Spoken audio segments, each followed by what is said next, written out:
Okay, so hello everybody. My name is Stevanče Nikoloski. I'm coming from Faculty of Economy and Informatics in University of Novo Mesto in Slovenia.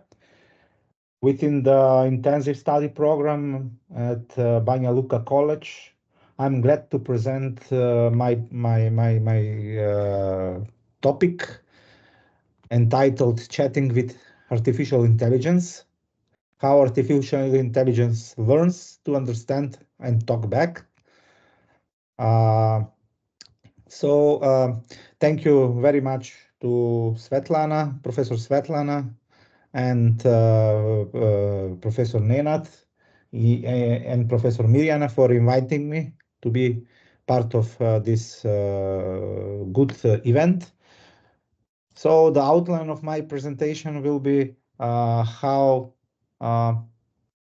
actually AI understands us. I will first talk about that. Second, I will explain how AI actually answer our questions. So I will explain the process called retrieval augmented generation. Because of this process, we can communicate with ChatGPT, and ChatGPT knows what we ask and knows how to create the question. Then I will talk a little bit about the prompt engineering, which is a crucial part of a good and correct communication with the chat GPT, with the AI, and then I will conclude. So how AI understands us? It is actually the same if we are going to make an analogy with a baby. So both babies and artificial intelligence starts with no knowledge of language and develop their skills through exposure and repetition. So that's actually the point. So there are four crucial processes that explain actually how AI understands us. First is listening and learning. Just as babies listen to the people around them to learn language, AI also listens to vast amount of written and spoken data. Next is pattern recognition. This is also a very important process because similar as babies also recognizing patterns in speech and language. Similarly, like AI uses algorithms to detect patterns in the data it hears. Then is making sense of words. Over time, a baby begins to understand the meanings of words and phrases. Artificial intelligence, through machine learning models, gradually learns to associate words with meanings and context. And last but not least is a continuous learning, which is also important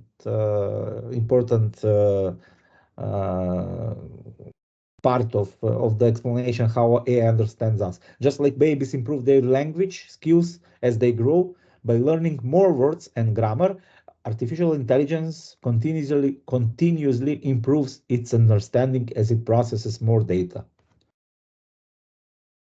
Now I will proceed with the retrieval augmented generation. This process is actually very important to understand technically how the answers in ChatGPT creates. So when we talk about learning AI, so previously ChatGPT is based on the pre-trained large language model. This language model was trained by using a very vast amount of data, such as web documents, web pages, different documentation, PDFs, voice, videos, voice data text, and voice data, and so on. So there is a lot of web pages, a lot of text, which is used as a unstructured data. This is called a knowledge base for that model. Each text which is taken from the web then is split to the text chunks text chunks are part of the text. For example, let's say we are talking about one Word document or one, I don't know, paper. The paper is split by paragraphs, sections, and so on. So one paragraph can be one chunk with one chunking method. With other chunking method, maybe one sentence will be one chunk, and so on and so forth. So those chunks, parts of the text, then are going to the embedder model. So this is an embedder large language model, which is also a pre-trained model for actually this model outputs are vectors. Each text chunk has its own embedding as a vector. So this is each text is then represented as a vector of numbers. Why numbers? Because the algorithms, machine learning algorithms, are working based on numbers. Only numbers are something that understands those algorithms. So each of those vectors. So let's say one text document has, I don't know, 10 chunks, and for that one document we create 10 different embeddings, 10 vectors. Each of those vectors has its own index and then they are saved as a vectors in the vector database. Vector database is a crucial component of this process because this is the database where all those texts are stored in a form of vectors. Let's say that each text document represents one point of this embedding space. Okay, so embedding space is circled right in the purple color. So all the text which for example, the large language model is learned from are inside this space. Then from so this is how the text is embedded, right? Now the next thing is when we ask a question via chat interface. So let's imagine that we have ChatGPT and we are asking a question, then submit that question. What happened next? So that question as a separate text is going to the embedded large language model, creates a vector out of it. So for the question as a text, the model creates an embedding, so it means some vector. And let's say this is the orange one is our question.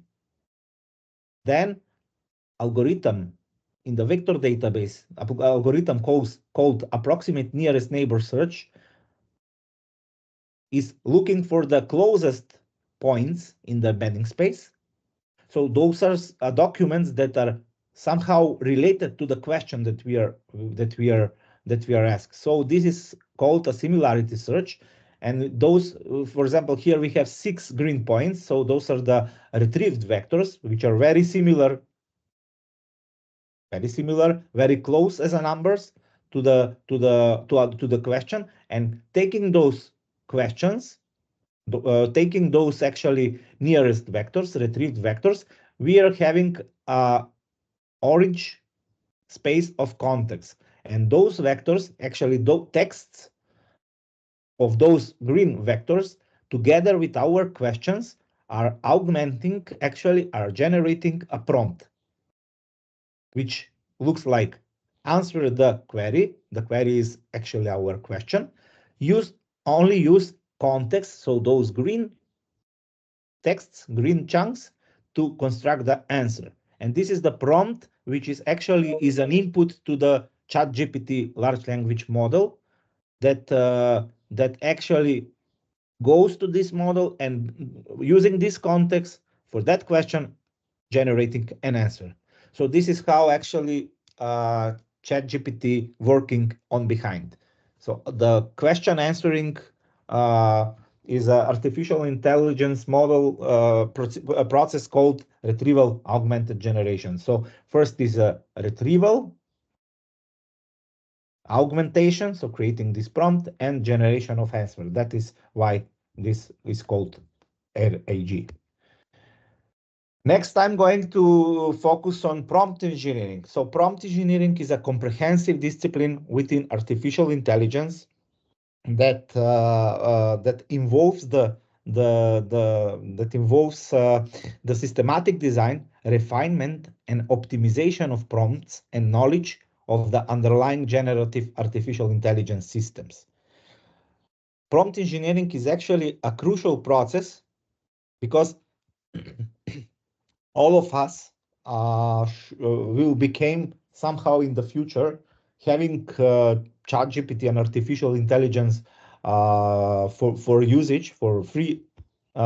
We all of us will become somehow a prompt engineers, because all of us should know how to create the answer, how to create that prompt, to augmentate that prompt in order to get the correct question. So I will explain now a little bit more in details of what these some tips and hints for prompting.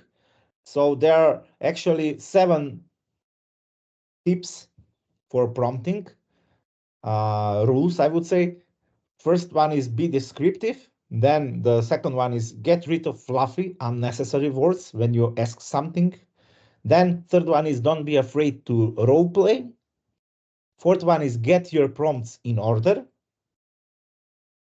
Fifth one is add clear syntax. Then we have iterate and provide more context. So now we will go a little bit in details what each of these means. Be descriptive. The biggest mistake people make when writing their first prompts is being too vague. Ask an AI tool to write for example, cold sales email. Write a cold sales email, and what comes out will be a long-winded, generic, and meaningless, sort of like this that you can see in the slides. So this is an email which is a very long, very generic, and very general, and does not make any sense. But in the words of but being specific, descriptive, and as detailed as possible, we will lead to better results when using, for example, generative AI tools. Focus on the tone, output length, format, intended audience, and any other information you think is worth including to provide the system with enough context to reach your desired outcome. For example, if we write, instead of writing, write a cold sales mail, if we write a casual and friendly 150-word cold sales email to a startup CEO who is strapped for time and could use a tool to transcribe and keep track on their meeting notes. This means that we are very specific, very descriptive. We know what we want as an answer, and this is how we generate a descriptive prompt. Using this prompt, obviously, as you can see here, the mail is very specific and we are getting somewhere. Okay, so the next one is we have to get rid of fluffy, unnecessary words.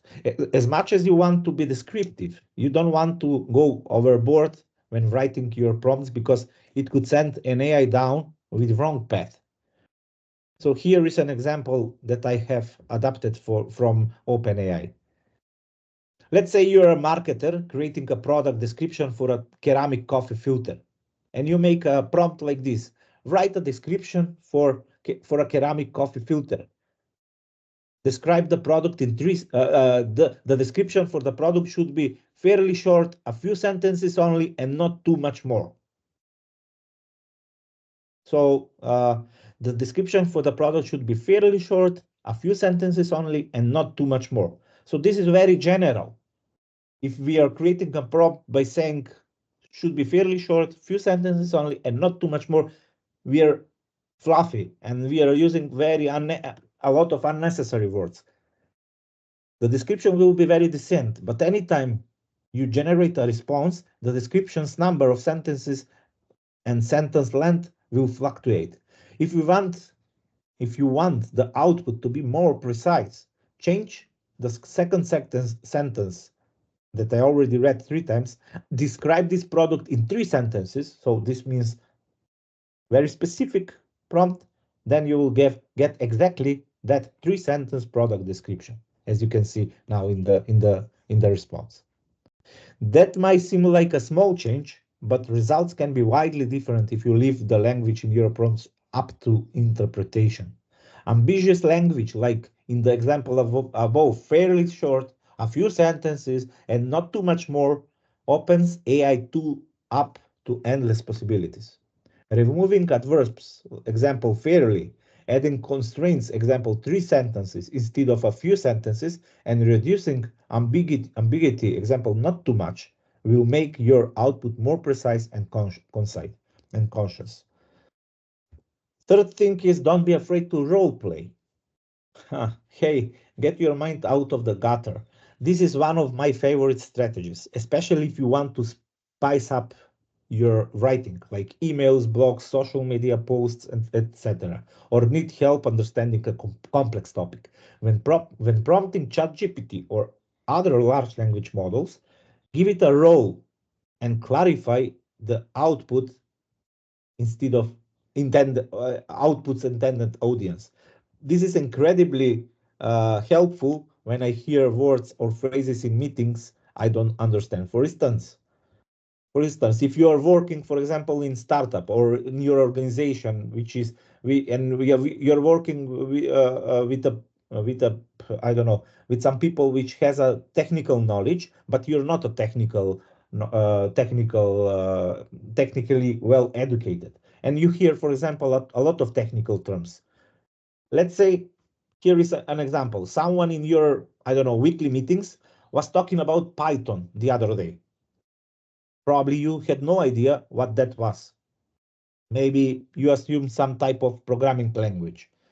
For example, your initial prompt will not give you the answer that you are looking for. For example, if you write, what is Python? You will have very general definition, very technically oriented definition, and you will understand that, yes, Python is a programming language, but you will not know the details that you want. So if you give up the AI a role in the prompt, if you set up a role to the AI and set up a scenario to help it explain what Python was to you in basic terms, the prompt should look like this. You should ask AI to act like a grade 9 computer science teacher and to explain that you're struggling student, and ask AI to explain what the programming language Python is, how it works, and what are its benefits. So it is simple and easy for me to understand. So creating this type of prompt, you're somehow role playing, and don't be afraid to role play. That is here the point. And then you will have a very well description that is much more understandable, and you will understand, for example, during the meeting, if some technical term is mentioned, you can just make this type of prompt and you will at least know what are the main points and what is the definition of the technical term you hear. So it is much better, right? This strategy can be used in lots of helpful, even ridiculous scenarios outside simple question and answers. Okay, next one is get your prompts in order. To be fair, this is more important to consider when using AI that generates images, but in order in which you present information in a prompt impacts the output in subtle ways.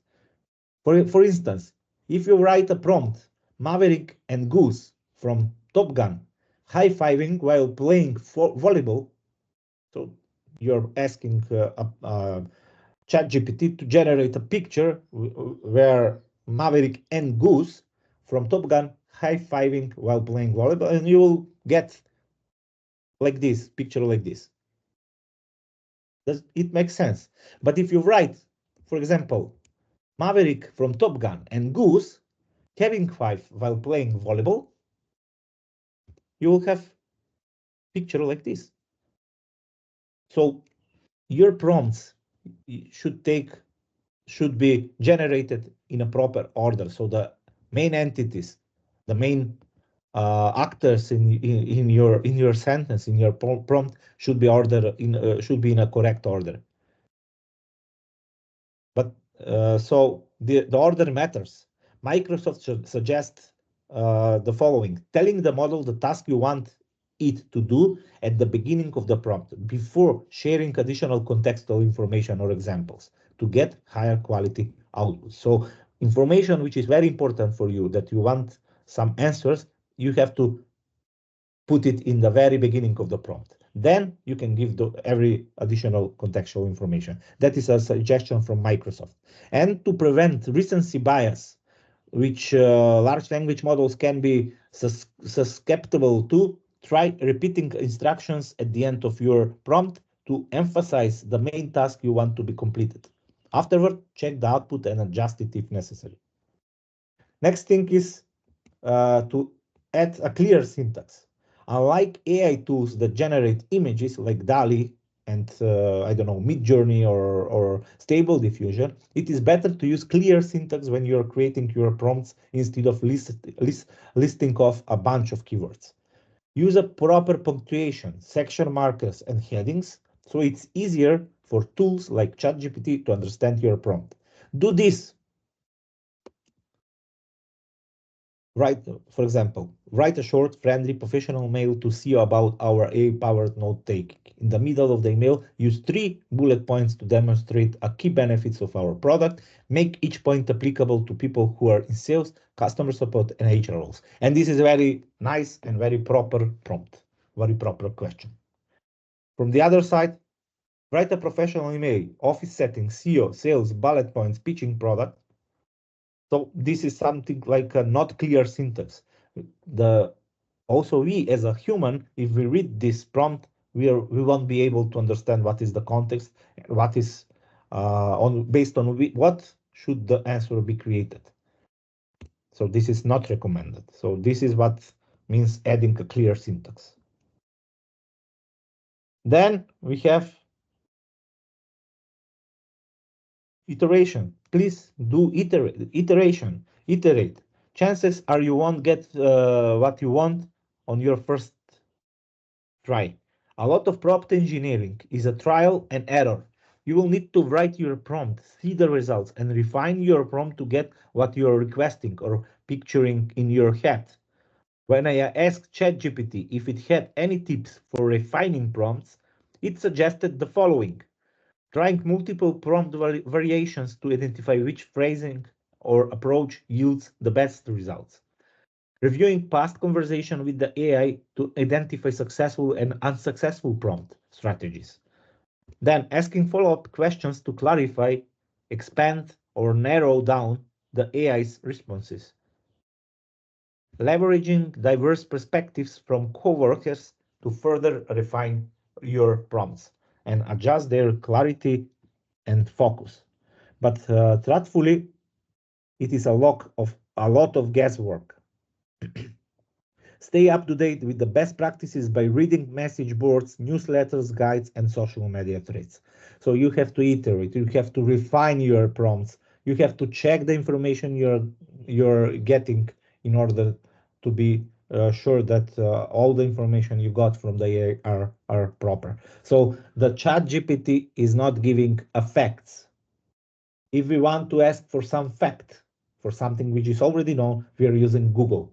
And that is the main difference. But if we want to have some idea, to get some idea how to proceed, what is the initial point of what I want to do, some suggestion of how to start thinking on something, how to start writing something, how to start look for different possibilities and options, how to start looking for a literature review. This is what AI and ChatGPT is for. If not looking for the facts, but iterate and ask and refine your prompts. Next thing is provide more context. When engineering any kind of prompt, when you're generating actually any kind of prompt, the more context you provide, the better. So that is the rule. In fact, all of the tips above in some ways are about providing context, giving the AI enough and the right types of information to help it complete the task successfully. When structuring your prompts, the input you provide makes all the difference, and prompt engineers often rely on at least one of the following strategies.